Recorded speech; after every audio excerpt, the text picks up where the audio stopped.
ESP 103 has taught me a lot about creativity in life so far. Here are a few things I've learned. We started with a creativity introduction where we showed something that we do creatively. I didn't really know what to do for this, so I looked around my room and I saw a basketball, and that's something I like to do all the time, so I picked it up and I used it for our introduction.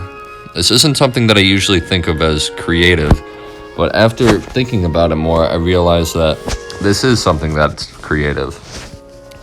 I'm practicing new moves and forming my play style that's unique from everyone else's. It's also a way for me to relax and just do what's fun for me. When talking more about creativity, we learn that children are the most creative. They just come to this world, and they're always asking, how does this work? Where does this come from? What does this do? And this is how then they learn how to be a human, what it's like. Then as we grow older, we learn what's right and what's wrong, and we're taught to be like robots and do the right thing all the time. When in reality, creativity comes from branching out and doing different things. And we need to go back to being more children-like, because curiosity is found through questioning. For the next part, I interviewed my dad about his job and the creativity involved. As a financial advisor, you wouldn't think that there's much creativity in his work, but there definitely is. In order to stay competitive in his workplace, you have to stand out. You have to come from different angles in order to get people to invest. In reality, in any form of work, there is plenty of creativity involved. When we moved on to ambiguity, we learned about an architect named Bjork Ingels.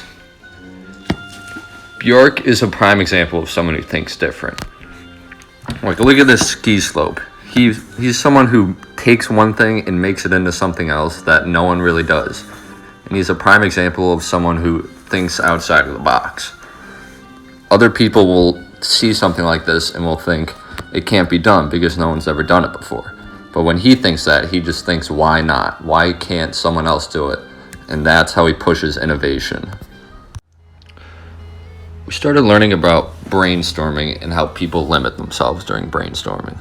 When you're brainstorming, you want to think of ideas, and then when you think you're capped out, you got to keep pushing and think of even more ideas, just as quantity over anything. And then you want to think of multiple different perspectives. Think of it, look for inspiration for your ideas. When I think of brainstorming, I think of like tree branches, because you'll think of it one way, and then that'll branch off into multiple different ideas, and then you go a different way, and that'll inspire more and more ideas until you've run out of ideas in that direction. Then we had a brainstorming activity where we sat down and thought of as many questions as we could. So I sat down and I started thinking of questions, and when I thought I was capped out, I just thought of new directions, new inspirations, so I could keep going. And I got more questions than I usually would have. Something that I kept thinking about was just nature, because nature is so vast and there's so much unknown in the past of time before we recorded everything. So I kept going back to that and wondering what it was like, and things like evolution and when we were different forms of ourselves. From doing this, I just realized that there's so many things that I'm curious about. I didn't even spend too much time on it, and I could still think of many more things than I thought I could have. When it comes down to divergence, you just need to be different. You need to look at things in a different way. Like this blue duck right here. Everyone else is yellow, but this one duck is blue. It may seem weird, but he'll probably get other people to become blue ducks in the future. And everyone who started a new industry had to diverge from the normal, and that's how they were able to change business. This is something that I definitely want to improve on in the future. I want to put myself in situations that I wouldn't normally be in, so I can have more opportunities to grow as a person.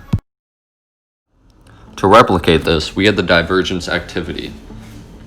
This was just to change up something in your routine that you usually do. And for me, in my life, I find myself always seeking entertainment. I'm always on my phone or something like that, or on my laptop, and watching something to try to be entertained. This even leads to while I'm falling asleep, I'll want to listen to something. And this I don't feel like is very good for me, because I want more time to just think to myself and let my brain rest. So I tried this, and I feel like it's much better for me to do it more often. Now, this isn't something that's drastic, or it won't change my life completely, but it's a step in the right direction. It's just me stepping out of my comfort zone and doing something different to grow as a person. Moving on, we learned about risks and failures. Risks and failures are both vital parts of success, because no one just finds success right away. They have to try different things, get their name out, and do anything to do this. An example I learned about was the company Airbnb. Airbnb is right now seen as a very successful company when it comes to renting out homes. But they did not start out easily. When they were trying to start up, they asked 20 different investors, and none of them would agree. They failed every time. Eventually, what ended up getting them money was they made a promotional where they had cereal boxes with presidential candidates on them, and this was what was able to get them $20,000 and enough money to start their company. They did something that had nothing to do with their business, presumably, but it ended up working out for them. And even though they failed many times before that, they believed in their idea, and they were able to move on and pursue it and eventually become successful. In order to use risks and failures to your advantage, you need to have resilience. Resilience is just being able to accept these failures and then keep going for your final goal. To replicate this, we had a Rube Goldberg project.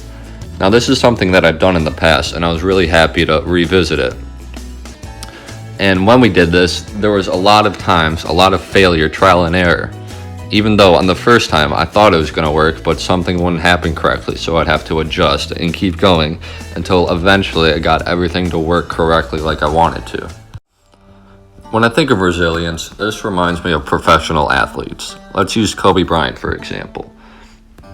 Because professional athletes like Kobe, they look amazing on the court, but what we don't see is all the hours and hours they've spent perfecting their craft.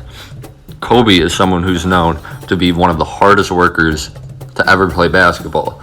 He's always trying to perfect his game, and that shows. That's what allowed him to be one of the greatest at what he did. This is the mindset that I want to be in. Even though failures will come and shots will miss, you need to keep going and keep practicing until you become better at that skill in any profession that you're trying to be in. The bottom line is creativity is all around us. It's not only in unique art like some people may think, but it's just anything that's new. All successful people need to be creative in order to beat out their competitors. No one will hire you if you do the same thing as the person next to you, but they will if you're different than everyone around you. From this class, I just hope to be myself more.